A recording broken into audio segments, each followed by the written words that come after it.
We continue our examination of this very sensitive and controversial topic, which is the temporary marriage. In our last class, we examined the rationale behind a temporary contract, how this contract makes this marriage valid and it gives it a legal dimension and it makes it lawful. And we also examined how making a verbal contract is just like making any other contract in society. When you are in the business world making business contracts, you're making political contracts, you sign them, and that gives them weight. The verbal contract in the temporary marriage, in the Mut'ah marriage, is basically a signature that both sides are committed to this relationship. We examined that in our previous class. In our class tonight, we will examine the verse in the Holy Quran that has been cited as evidence for temporary marriage, and also Sunni hadith. Why is it that we examine Sunni hadith? Because today when Sunnis refer to the followers of the Ahlul Bayt, to the Shia, one of the points that they always highlight is temporary marriage. And they usually use this discussion to shame the Shia, to ridicule the Shia, to accuse the Shia of immorality, to accuse the Shia of prostitution. And they accuse the Shia of bid'ah innovation. Therefore, it's very critical that we examine their sources to see if temporary marriage had any basis in the religion of Islam. And then what happened afterwards, after the time of the Prophet ﷺ. So we will spend most of the time tonight walking you through these hadiths. There are tens and hundreds of these hadiths, but tonight maybe we'll share about 10 or 12 of those narrations. So we begin our hadith discussion by examining this verse in the Holy Quran and the commentary on this verse. Allah subhanahu wa ta'ala in verse 24 of Surah An-Nisa, which is chapter number 4, states, وَالْمُحْصَنَاتُ مِنَ النِّسَاءِ إِلَّا مَا مَلَكَتْ أَيْمَانُكُمْ. Allah in these verses is telling us who is lawful for us to marry and who's not lawful. So this verse starts off by stating that women who are in wedlock, وَالْمُحْصَنَاتُ مِنَ النِّسَاءِ, women who are married, they're not single, they are in a relationship, we are not allowed to marry them. That's clear, and all Muslims agree on that. إِلَّا مَا مَلَكَتْ أَيْمَانُكُمْ, except if you possess that woman, for instance through war, through a just war, and that woman is enslaved. If she was previously married, by her becoming a slave, that's like a divorce. She's separated from her previous husband, and after the iddah, the waiting period, she becomes lawful to the one who owns her. So the Quran is stating that women who are muhsanat, they are protected by a marital relationship, you can't marry them. كتاب الله عليكم وأحل لكم ما وراء ذلكم أن تبتغوا بأموالكم محصنين غير مسافحين. Then Allah subhanahu wa ta'ala states, and this is the area that scholars have discussed when it comes to temporary marriage. فَمَا اسْتَمْتَعْتُمْ بِهِ مِنْهُنَّ فَآتُوهُنَّ أُجُورَهُنَّ.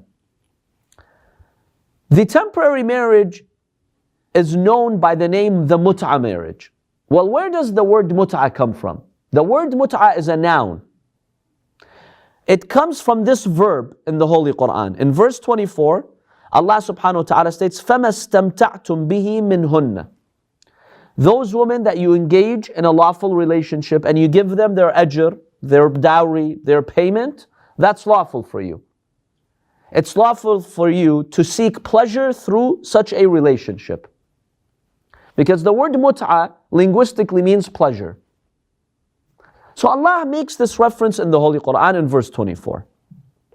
Let's have a quick discussion on this verse. temporary marriage was known by the companions before the revelation of this verse. And it was a given that it is a legal relationship. And so this verse is simply commanding Muslims that if you do engage in such a relationship, then give the money, the dowry. Don't deny them the payment, which is the dowry. So Muslims already had an idea of the temporary marriage when this verse was revealed. So Allah subhanahu wa ta'ala is just briefly alluding to this marriage. And Allah is saying, give them their ajr, give them their payment. Okay. Now, we have companions such as Ibn Abbas. Ibn Abbas is who? Who's Ibn Abbas? The cousin of the Prophet sallallahu alaihi wasallam, because Abbas was the uncle of the Prophet. Ibn Abbas is respected by Sunnis. They accept his hadiths. He is considered an authority on the Quran.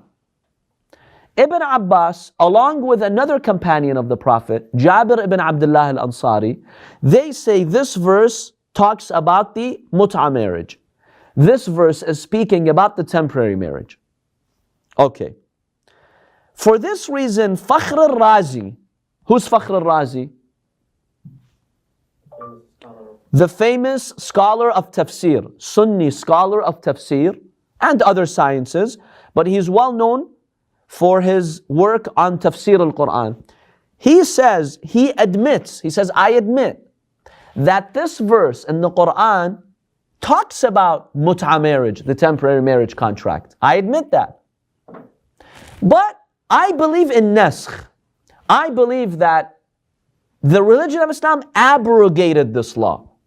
Meaning initially it was lawful, then God prohibited it.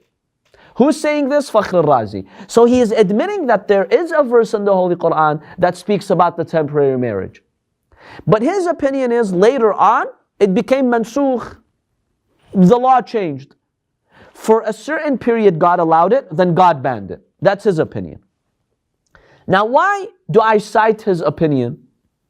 Because it's very important for our discussion to prove that there is a verse in the Holy Quran about temporary marriage. And Sunni scholars do admit to that. Yes, they disagree about the continuity of this law. They claim it ended, whereas the Shia believe no, it continued. But we all agree as Muslims there is a verse in the Holy Quran. Why is this very important, my dear brothers and sisters? Because today the way the Sunnis frame this discussion and talk about it, it's as if we are coming up with a bid'ah in religion, with an innovation. We are coming up with immorality, and this has no room in God's religion. Okay, there's a verse in the Quran about it. Now you might have a different interpretation, that's okay. But I have a verse in the Quran that I am citing. How can you accuse me of disbelief, of immorality, of heresy, when there is a verse in the Holy Quran that you admit was revealed about this topic? Is that fair? Don't they have like temporary marriage themselves, but they're called differently? We'll get to that. But the idea here is there's a Quranic foundation basis for the temporary marriage. And you admit that at one time God did reveal this verse about temporary marriage. So why do you accuse me if I have a different understanding? You say it became mansukh, I say it did not. That means I'm immoral. That means I am a disbeliever, I am a heretic. What kind of unjust conclusions are they drawing over here when there is a clear verse in the Holy Quran?